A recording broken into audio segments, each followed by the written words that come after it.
A few weeks ago, we did a story on the Unification Church and its controversial leader, Reverend Sung Myung Moon. Reverend Moon, who has had tax troubles both in the U.S. and his native South Korea, has bought some 75,000 acres in Brazil. He is building a massive compound that he claims will be a home for his 2 million followers. But critics say this is just another plot to make millions off its church members. Now, we always try to be fair and balanced here on The Edge, but we got a lot of feedback saying we fell short on this report. So as proof that we value your opinions, tonight I'm joined by Reverend Philip Shanker. He is Vice President in Education and Public Affairs of the Moon-funded Family Federation for World Peace and Unification. It's a long title there. Welcome. I understand you had a number of objections to our reports. Yes, you are a current church member. You said some of the ex-members we talked to lied. What do they lie about? I didn't say they lied. I believe that the Steve Hassan and Craig Maxim, whom you had on, had a snapshot experience based on their own perspective, background. They saw the movement in a certain way. I objected to their characterizing it as an isolated cult that is somehow we're not aware of what's going on in society. We are mindless followers of some demagogue. We'll do anything, we'll kill or we'll die. That's categorically, that is not the fact. I pastored for 3 years a community of 400 families living in their own homes, their kids going to public schools. I ran a Cub Scout troop. I'm on the PTA.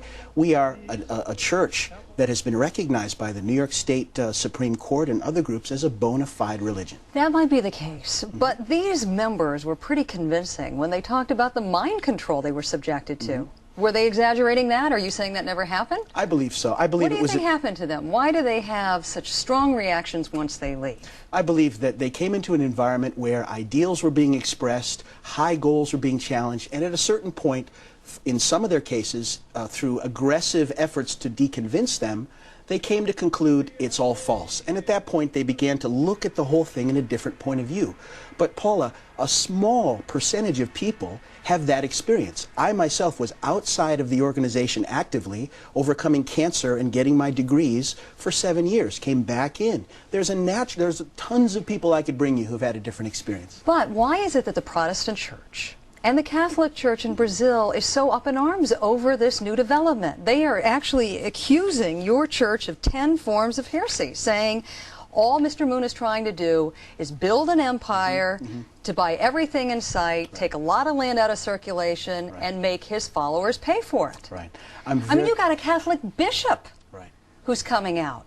Yes, I understand. Who is highly critical of you. Correct. We have people in all of the major denominations who are both for and against us based on their personal experience. But I'm glad you asked this question, Paula, because I believe that some perceive what we do as a threat or a challenge to their own membership and relationship with people in the area. A very good article, December 18th, from the Reuters News Service indicated that there are detractors, but there are many positive things. We bought 70 ambulances, built schools, and have invested in the area. We've tried our best to develop and serve. Do you acknowledge, though, that you have some kind of severe ongoing PR problem? Oh, absolutely. But in that case, we're in good company. If you take any major denomination, including the Catholic Church, when Catholics first established in this country, they were perceived as agents of a foreign power, the Pope. You go back to the root of Christianity. Jesus was persecuted, called a cult, right in the Bible. So we're in good company if we're misunderstood by established organizations. In closing, let's focus on the thing that made you maddest about this report. And our guest basically predicted what he thinks is going to happen in Brazil is what we saw in Jonestown, a mass suicide engineered by Mr. Moon.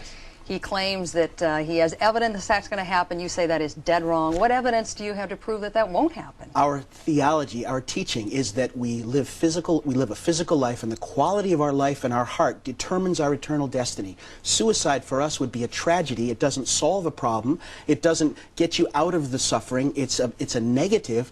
Categorically, anyone who says we would commit suicide following anyone's direction does not know our movement. It will never happen, Paula. Never. Make me understand in the 20 seconds we have left. Once again, these guys you say that are leaving, they're disenchanted with their re-entry, you're saying they're confused, or are you actually calling them liars? I'm not calling them liars. They're a small, their experience is their experience. It's not mine. And that's a small percentage. I can introduce you to a lot of people who love the movement and are no longer active in it, and a lot of people who are active at different levels. All right, Reverend Shanker, thank you for setting the record straight. Nice to have you with us tonight. Very glad to be here. Thank you, Paula. We'll be right back.